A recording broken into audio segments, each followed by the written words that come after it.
अस्सलाम वालेकुम। खबर के दोस्तों, जैसा कि हम पहली वीडियो में 25वीं तरमीम पर बात कर चुके हैं, जो कि अमेरिका के मौजूदा सदर पर इम्प्लीमेंटेशन की बात की थी। ट्रंप का ताल्लुक़ अमेरिका की रिपब्लिकन पार्टी से है और नए मुंतखब सदर जो बाइडन का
को पास करने के लिए डेमोक्रेट्स के पास इतनी मेजॉरिटी नहीं है कि वो इस बिल को पास करवा सकें और इस बिल की इम्प्लीमेंटेशन करवा सकें, क्योंकि इस बिल को पास करवाने के लिए 2/3 मेजॉरिटी का होना, ऐवान नुमाइंदगान की वोट का हासिल करना लाजमी है।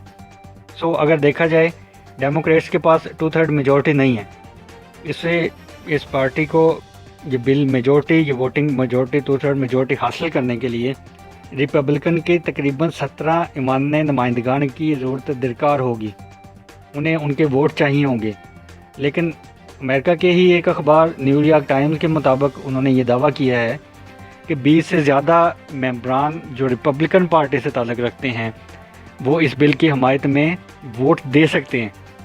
उन्होंने अपने खुफिया अंदाजे के मुताबिक अपनी खुफिया जो बातचीत होती है, मीडिया विंग्स की बातचीत होती है आपस में, वहाँ से उन्होंने अपनी बात करके बताया है कि अमेरिका के तकरीबन जो रिपब्लिकन पार्टी के मेंबरान हैं वो भी इसकी हमायत करेंगे और इनकी तादाद 20 या 20 से ज़्यादा हो सकती है। उसी तरफ जहाँ इस मामले में डोनाल्ड ट्रंप ने कहा है जी ये सब जो अगर बिल पास हो जाता है या इस करारदाद को इम्प्लीमेंट कर दिया जाता है तो ये मजाक होगा। तो अगर इस पे देखा जाए कि यूएसए के वाइस प्रेसिडेंट माइक पेंस ने भी इस करारदाद को रद्द कर दिया। करारदाद तो मंगल 12 जनवरी 2021 को 205 के मुकाबले में 223 नुमाइंदगान ने पास कर दी है। उम्मीद है कि बुध 13 जनवरी 2021 को 25वीं तरमीम के लिए वोटिंग भी होगी।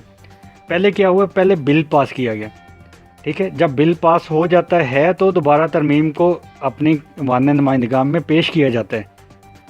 अगर बिल रिजेक्ट हो जाता तो फिर करारदाद को पार्लियामेंट में नहीं लाया जा सकता था, क्योंकि अब बिल जो है वो एक्सेप्ट हो गया है। 223 मेंबरान ने एक्सेप्ट किया कंपैरेटिवली 205 में। तो अब इस करारदाद को बुध के दिन 13 जनवरी 2021 को ऐवान नुमाइंदगान के सामने वोटिंग के लिए पेश किया जाएगा। माइक पेंस की तरफ से एक लिखे गए खत जो कि उन्होंने स्पीकर को, हाउस स्पीकर नैन्सी पेलोसी के नाम लिखा था। उन्होंने कहा जी अगर ये बिल इस तरह से इस्तेमाल किया जाएगा, अगर ये बिल इस तरह से जो आपके आने वाले सदारती इंतज़ामात हैं या मेम्बरान हैं उनके ख़िलाफ़ ये बिल को अच्छी इमेज बिल्ड नहीं करेगा। उसका रीज़न ये है कि अगर आपके मुंतखब जो सदर हैं, प्रेसिडेंट्स हैं, उनके ख़िलाफ़ अगर आप इस तरह के बिल लाएंगे, क्योंकि इस बिल का बेसिक पर्पज़ ये था कि अगर कोई सदर जो अमेरिका का होगा उसका ज़हनी तवाज़न या फ़िज़िकली वो अपने अख्तियारात को या ज़िम्मेदारियों को पूरा नहीं कर सकता तो तब इख्तियार किया जाएगा। वो कहते हैं जी, जो माइक पेंस हैं वो कहते हैं जी जो ट्रंप है वो ना तो ज़हनी तौर पे माजूर है, ना वो अपना फ़िज़िकली भी ठीक है। अगर इस तरह की कोई इमेज बिल्ड होगी तो ये आने वाले जो टाइम होगा, आने वाले जो सदूर होंगे उनके लिए कोई पॉजिटिव इमेज बिल्ड नहीं करेगा। और इसके साथ ही उम्मीद की जा रही है कि इस बिल के साथ एक और पॉइंट भी रिपब्लिकन की भी इसमें कुछ एडिशन होगी, लेकिन डेमोक्रेट्स की भरपूर इसमें ये ऐड करने की कोशिश करवाएंगे कि आइंदा आने वाले किसी भी इंतखाबात में, स्पेशली 2024 के जो अमेरिकी सदारती इलेक्शन होंगे, उसमें सदर ट्रंप जो करंटली सदर ट्रंप हैं वो किसी भी तरह से उस इलेक्शन में हिस्सा ना लें। उसका रीज़न क्या है? क्योंकि जो करंट ट्रंप साहब हैं, जो प्रेसिडेंट हैं, उन्होंने इंडिया दिया है कि मैं इट माइट बी पॉसिबल कि मैं 2024 के इलेक्शन में दोबारा से अमेरिकी सदारत के इंतखाबात में हिस्सा लूँ। अगर तो ये 25वीं तरमीम कामयाब हो जाती है तो फिर होगा क्या? जल्द ही सदारती इख्तियारात और ज़िम्मेदारियाँ नायब सदर माइक पेंस को सौंप दी जाएंगी, ठीक है, और ट्रंप को क्या किया जाएगा जी? वापस अपने घर भेज दिया जाएगा। वरना अगर ये बिल पास नहीं भी होता तो फिर भी ट्रंप के पास ज़्यादा दिन नहीं है। 20 जनवरी 2021 को वैसे भी ट्रंप ने बतौर सदर इसकी ज़िम्मेदारियाँ ख़त्म हो जाएंगी और ये वाइट हाउस खाली करके अपने घर को जाएगा। सदारती जो रेजिडेंसी है वो खाली कर दी जाएगी। दोस्तों, अगर आप चैनल पर नए हैं तो चैनल को लाइक करें, शेयर करें, सब्सक्राइब करें और घंटी के निशान को दबाना ना भूलें ताकि आप हर वक्त रहें बाखबर।